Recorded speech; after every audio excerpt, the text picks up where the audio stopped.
सफलता की मंजिल तक पहुंचने के लिए असफलता की सीढ़ियों को तो चढ़ना ही पड़ेगा। नमस्कार दोस्तों, हिंदी साहित्य लाभ चैनल में आप सभी का हार्दिक स्वागत है। जैसे कि हम सभी को पता है, इस चैनल के माध्यम से UGC net, JRF, TGT, PGT and आगामी 2023 को ध्यान में रखते हुए अध्ययन करते हैं। और आज हम सभी का विषय है यूनिट 4 का वैचारिक पृष्ठभूमि, जो बदलते हुए पैटर्न को देखते हुए इस विषय को अध्ययन करना बेहद जरूरी है। तो समय को ना व्यर्थ करते हुए आज हम सभी पढ़ेंगे वैचारिक पृष्ठभूमि, जो एग्जाम की दृष्टि से मोस्ट इम्पॉर्टेंट है। वैचारिक पृष्ठभूमि जो भारतीय नवजागरण और स्वाधीनता आंदोलन की वैचारिक पृष्ठभूमि है। मतलब 1960 के बाद जो आंदोलन हिंदी साहित्य में होती है, जो नए नए आंदोलनों का विकास होता है, उसके विषय में हम लोग आज अध्ययन करने वाले हैं। सर्वप्रथम दिया है नवजागरण की अवधारणा। क्या कहते हैं? नवजागरण की अवधारणा। नवजागरण की अवधारणा 19वीं शताब्दी में भगीरथ समाज संक्रमण के जिस तीव्र दौर से गुजरा, उसे कुछ चिंतक पुनर्जागरण के नाम से जानते हैं। कब होता है ये? 19वीं शताब्दी में पुनर्जागरण के नाम से निकलता है। कुछ पुनरुत्थान तो कुछ अन्य नवजागरण के नाम से भी इसको कहते हैं। ये सभी शब्द इतिहास के प्रति विशेष दृष्टिकोण को प्रकट करते हैं, मतलब दिखाते हैं। मतलब इनके अलग अलग नाम हैं, जैसे पुनर्जागरण, पुनरुत्थान, नवजागरण इत्यादि। नवजागरण का अर्थ है नए तरीके से जागना। क्या है? नए तरीके से जागना। इसमें निहित है कि पहले भी हम जगे हुए थे, किंतु अब जागने का दृष्टिकोण बदल गया है। क्या है? बदल गया है। पहले ऐसा नहीं कि हम लोग नहीं जगे थे, लेकिन अब जो जागने का जो तरीका है वो न्यू या फिर एक नए तौर तरीके से जगा हुआ, इसके माध्यम से देखेंगे। कहते हैं कि यह व्याख्या मध्यकाल के इतिहास को इस्लाम व हिंदुओं की टकराहट नहीं मानती है। क्या कहते हैं? इसमें इस्लाम या हिंदुओं की टकराहट नहीं मानती है। वैचारिक पृष्ठभूमि से अक्सर देखा गया है कि यहाँ पर जो क्वेश्चन पूछी जाती है वो आर और एस के माध्यम से पूछा जाता है, कथन के तौर पर पूछी जाती है। डॉक्टर रामविलास शर्मा इत्यादि चिंतकों ने 19वीं शताब्दी के सुधार आंदोलनों की व्याख्या हेतु इस शब्द की उचित माना है। इसमें कहते हैं कि नवजागरण एक विशेष प्रकार के सांस्कृतिक संक्रमण का दौर है। क्या कहते हैं? नवजागरण क्या है? विशेष प्रकार की सांस्कृतिक संक्रमण का दौर है, रामविलास शर्मा के अनुसार, जिसमें कोई समाज किसी अन्य संस्कृति से टकरा कर नए दृष्टिकोण से जीने का क्या करते हैं? प्रयास करता है। जिन देशों के पास गौरवमय अतीत हैं, उनमें अतीत की स्मृतियां भी नवजागरण का महत्वपूर्ण हिस्सा बनती जा रही है। शेष समाजों में अन्य संस्कृति के से परिचित होना और उनकी तुलना में अपना मूल्यांकन करना नवजागरण का कारण बनती है। तो हम लोग क्या देखें यहाँ पर? नवजागरण का कारण, नवजागरण का महत्वपूर्ण हिस्सा बनती जा रही है। पहले और अभी दोनों के बीच में तुलना की जा रही है। आगे कहते हैं रामस्वरूप चतुर्वेदी कि नवजागरण तो संस्कृतियों की टकराहट से उत्पन्न एक रचनात्मक ऊर्जा है। मोस्ट इंपॉर्टेंट है। नवजागरण क्या है? संस्कृतियों की टकराहट से उत्पन्न नवजागरण मतलब नया रचनात्मक ऊर्जा है, शक्ति है, पावर है। इस ऊर्जा के प्रभाव स्वरूप दोनों संस्कृतियों एक दूसरे की अच्छाइयाँ ग्रहण करना चाहती है और अपनी बुराइयाँ छोड़ना चाहती है। वहीं संपूर्ण सांस्कृतिक प्रक्रिया समाज के इतिहास में नवजागरण के नाम से जाना जाता है या कहलाती है। भारतीय समाज के इतिहास में ऐसे दो नवजागरण सर्वाधिक महत्वपूर्ण हैं। कितने? दो। पहला है जागरण मध्यकाल से संबंधित। मध्यकाल मतलब जो आधुनिक और उधर जो रीतिकाल जो थी दोनों के मध्य, जब भारत में इस्लाम का आगमन होता है हुआ।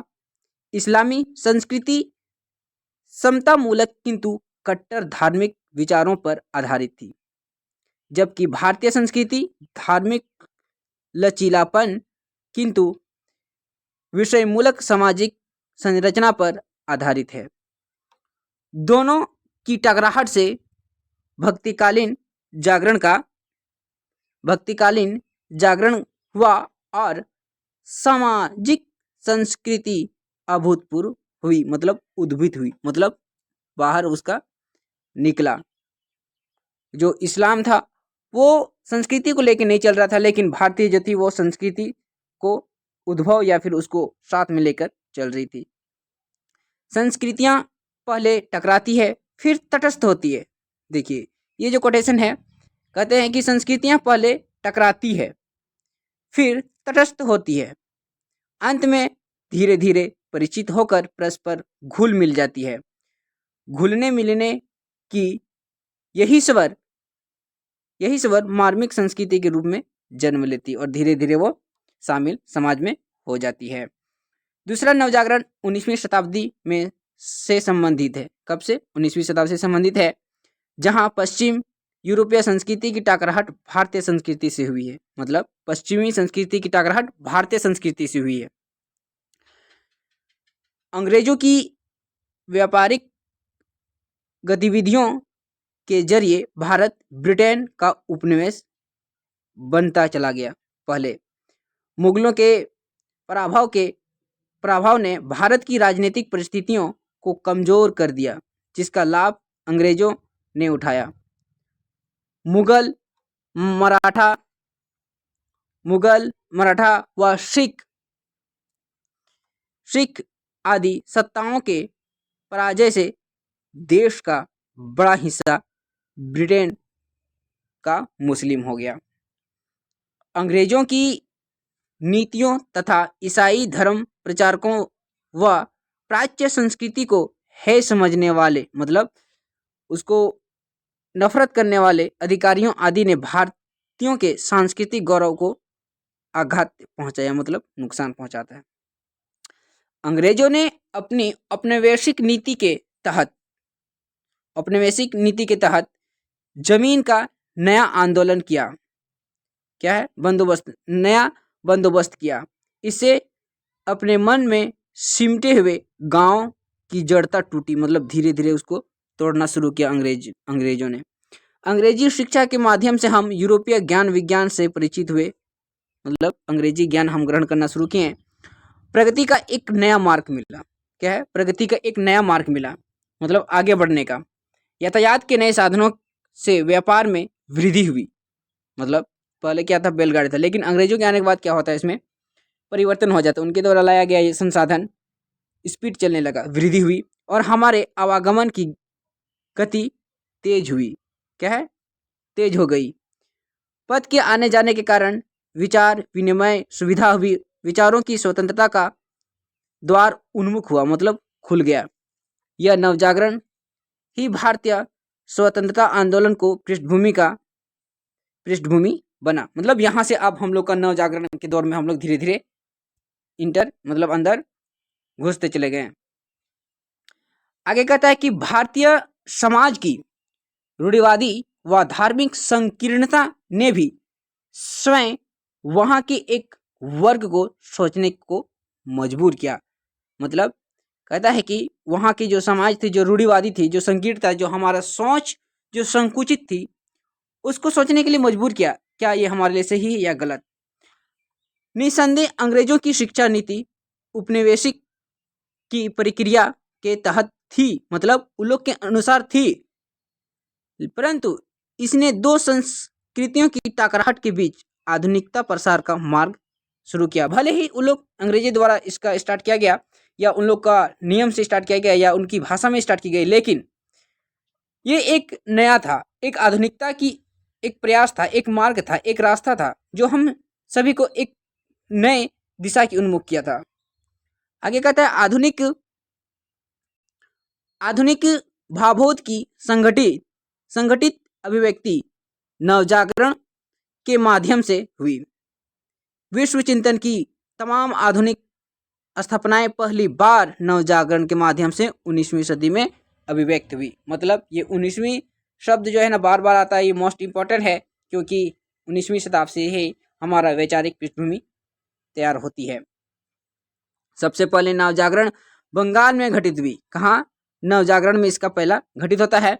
वस्तुतः पहली के युद्ध में, मतलब प्लासी के युद्ध के बाद अर्थात 1757 में ही बंगाल अंग्रेजों के अधीन कर उनके विकसित पूंजीवाद संस्कृति, शिक्षा, साहित्य के संपर्क में आ चुका था।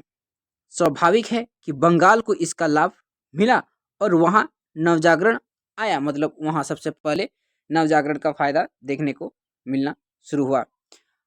अब कहता है कि सामाजिक आर्थिक सुधार आंदोलन, मतलब नवजागरण तो आया, वैचारिक पृष्ठभूमि में नवजागरण स्टार्ट हुआ। कहां से सबसे पहले स्टार्ट हुआ था? बंगाल से। अब आता है कि समाज धार्मिक सुधार आंदोलन। अब वहां से क्या होता है कि समाज में धार्मिक सुधार आंदोलन शुरू कर देता है। नवजागरण परंपरा, मतलब नया जागरण की जो परंपरा थी, संस्कृति को वैज्ञानिक तर्क विधान का सामाजिक राजनीति अभिप्रायों से जोड़ने वाली चेतना है। मतलब सामाजिक राजनीतिक अभिप्रायों को जोड़ने का काम करने लगा कौन? हमारा नया नवजागरण परंपरा और संस्कृति दोनों मिला के। इसका सीधा प्रभाव भारत पर पड़ा। यही कारण है कि भारत में नवजागरण का सबसे महत्वपूर्ण प्रभाव विविध सामाजिक धार्मिक सुधार आंदोलनों के रूप में देखा जा सकता है। क्वेश्चन पूछा जा सकता है कि मुख्य कारण धार्मिक नवजागरण का सुधार का क्या कारण है? तो भारत में नवजागरण का सबसे महत्वपूर्ण प्रभाव इसका विविध रूप से पड़ा, क्योंकि यहाँ से सबसे पहले बंगाल से शुरू की गई थी। वे आंदोलन बुद्धि व तर्क पर केंद्रित थी। जो आंदोलन अभी जो शुरू हुई या की जा रही थी वो किस पर थी? बुद्धि और तर्क पर आधारित थी, आस्था व कोरी भावुकता पर नहीं। ये मोस्ट इंपॉर्टेंट लाइन है। पूछा जाएगा क्या ये कथन सही है या गलत है? आस्था व कोरी भावुकता पर नहीं है क्या नवजागरण? तो ये हम सभी को ध्यान रखने की आवश्यकता है। इन्होंने भारतीय समाज में नारी व निम्न जातियों की शोचनीय स्थिति का जमकर विरोध किया। मतलब अभी तक गरीब निम्न जाति को है की दृष्टि से देखा जाता था, अब उसको एक अच्छा उच्च विचार के साथ उसका सपोर्ट करना शुरू किया, और जो इनका विरोध करते थे, मतलब सपोर्ट नहीं करते थे, उनके बारे में उनके लिए आंदोलन का विरोध जमकर विरोध हुआ। जहां सती प्रथा, बालिका शिशु हत्या जैसी स्त्री विरोधी परंपराएं व्याप्त थी, वही निम्न जातियों को छुआछूत व सामाजिक आर्थिक शोषण का शिकार होना बहुत कम होना शुरू हुआ। इसके अलावा कल कारखाने, दास प्रथा आदि प्रथाएं भी धीरे धीरे क्या हो गया? कम होना शुरू हो गया। अगला पेज में देखते हैं क्या देता है।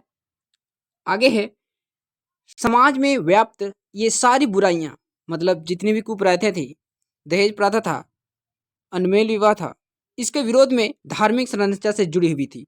मतलब ये धर्म से जुड़ी हुई थी और एक नया दृष्टिकोण सामने यहाँ लाना शुरू किया गया।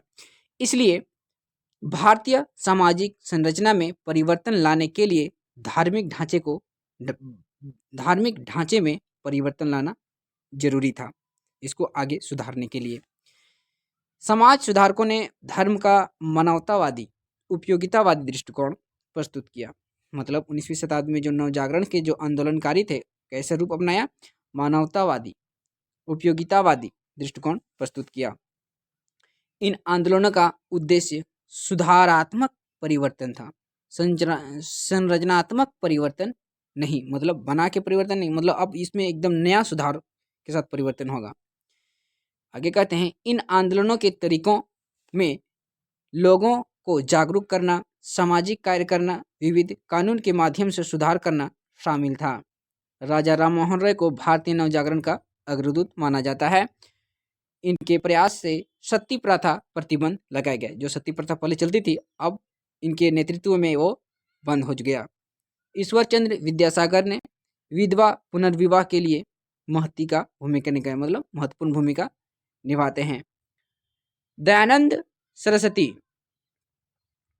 सरस्वती धार्मिक कर्मकांडों का जमकर विरोध करते हैं। कौन? दयानंद सरस्वती। वेद इतर हिंदू, मतलब वेद से इतर मतलब उससे अलग हिंदू धार्मिक पुस्तकों को खारिज कर दिया, मतलब सिर्फ वेद को ही माना गया। इन्होंने नारी व निम्न जातियों का शोषण विरोध किया तथा हिंदी भाषा में पक्षों में बहुत योगदान किया। ज्योतिबा फुले व सावित्री फुले ने जाति उत्पीड़न के विरोध में आवाज़ उठाई। ये जितने भी आंदोलनकारी हैं हम लोग ध्यान रखेंगे, क्योंकि पूछा जाता है कि इनमें से कौन नवजागरण के आंदोलनकारी नहीं हैं। सभी समाज सुधारक, कर्मकांड विरोधी, आधुनिक शिक्षा व पुरानी अच्छी परंपराओं के समर्थक तथा सामाजिक अत्याचार के विरोधी थे। भारतीय नवजागरण से संबंध महापुरुष ने अपनी अस्मिता की प्रतिष्ठा तथा जनता में जागरूकता के लिए भारतीय संस्कृति का आधार ग्रहण किया, मतलब मजबूती करने के लिए भारतीय संस्कृति का नींव रखा, मतलब उसका नियम को पालन किया। राजा राम मोहन राय ने उपनिषदों का सहारा लिया। मोस्ट इंपॉर्टेंट है, यहाँ पर पूछा जाता है कि मिलान के लिए देता है कि राजा राम मोहन राय ने कौन सा सहारा लिया, तो उपनिषद का। वहीं विवेकानंद देखिए अद्वैत वेदांत कर लेते हैं, स्वामी दयानंद सरस्वती वेद कर लेते हैं, तिलक और गांधी ने गीता का आधार लिया था। मोस्ट इंपॉर्टेंट है। इनके आधार पर उन्होंने धार्मिक भेदभाव, ऊंच नीच, छुआछूत, बाह्यडंबर, जाति पाति का जमकर विरोध किया था। स्पष्ट है कि उनके विचारों को नई दिशा देने का कार्य अंग्रेजी उपनिषद तथा तत्कालीन समाज की ज्वलंत समस्याओं ने किया। अब देखिए क्या होता है कि नवजागरण का क्या प्रभाव पड़ता है 19वीं शताब्दी में। उस दौर के लिए ये जो नया नियम, नया सोच जो अपनाया गया था, उसमें क्या प्रभाव पड़ता है। नवजागरण का प्रभाव, नवजागरण के आधुनिक भावबोध ने लोगों को जागरूक किया। लोगों ने अंग्रेजी के उत्पीड़न को समझा, मतलब उस समय जो नियम अपनाया गया था क्या वो सही है या गलत। किसानों ने अपनी दुर्दशा का कारण केवल जमींदारों को मानना छोड़कर अंग्रेजी की नीतियों को माना। मतलब पहले जो जमींदार थे उन लोग को पहले माना जाता था, लेकिन जैसे जैसे जागरूकता अभियान चली वैसे अब उसका सोच बदलना, परिवर्तन होना शुरू हो जाता है। यही कारण है कि 20वीं सदी में ये आंदोलन भारतीय राष्ट्र आंदोलन से जुड़ी हुई है। अंग्रेजों ने भारत का शोषण आर्थिक संदर्भ में आरंभ किया। शिक्षा व आधुनिक ज्ञान विज्ञान से लेस दादा भाई नेहरूजी ने अंग्रेजों की आर्थिक नीतियों को पोल खोल दी। मतलब जो भी वो लोग गलत नीति अपना के रखे हुए थे अब उसको सामने रखना शुरू कर देते हैं। कौन? दादा भाई नौरोजी ने।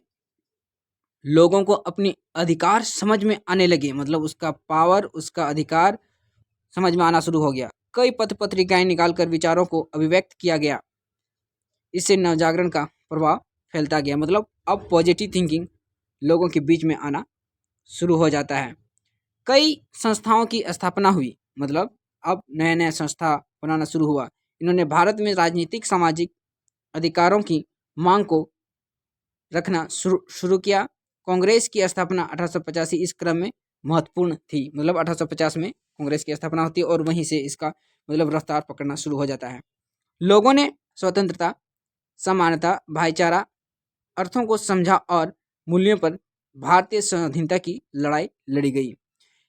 इनका सबका परिणाम था कि 20वीं सदी के आरंभ में ही राष्ट्रवाद की जो अवधारणा मुकम्मल के रूप में लेने लगी थी उसने आगे के स्वतंत्रता समर का मार्गदर्शन किया। मतलब अभी ही जैसे कुछ दिन के बाद ही यहाँ पर इसका प्रभाव देखना शुरू हुआ। अब लोगों के बीच में जागरूक आना शुरू हो गया और धीरे धीरे काम आसान होना शुरू हो गया। भारतीय संदर्भ में इस आधुनिकता से परिपूर्ण राष्ट्रवाद के उदय को सबसे महत्वपूर्ण माना जा सकता है। स्वदेशी की मांग और स्वदेशी आंदोलन में इस नवजागरण का पहला परिपक्व रूप देखा जा सकता है। मतलब अब विदेश की जो वस्तु थी उसको धीरे धीरे अब बाहर फेंकना शुरू कर दिया, उसको अस्वीकार करना शुरू कर देते हैं। आगे के तमाम आंदोलन, संवैधानिक सुधारों व देश की आज़ादी में नवजागरण इन्हीं विशेषताओं का योगदान था, जिसने तर्क, वैज्ञानिक, स्वदेशी राष्ट्रवाद और अवधारणाओं को भारत में प्रतिस्थापित किया गया।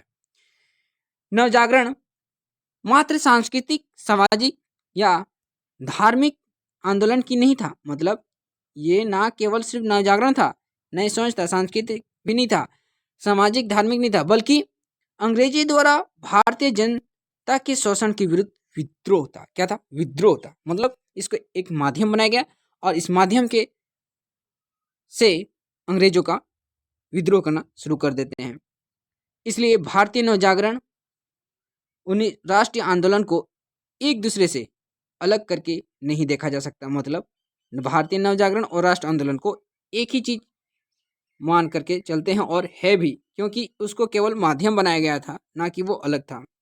आरंभ में यह नवजागरण सामंतवादी विरोधी था और काफी हद तक अंग्रेजियत का शिकार था। धीरे धीरे यह साम्राज्यवाद, उपनिषदवाद और गुलामी विरोध का ग्रहण करना शुरू हो गया। मतलब अब धीरे धीरे परिवर्तन होना शुरू हो गया।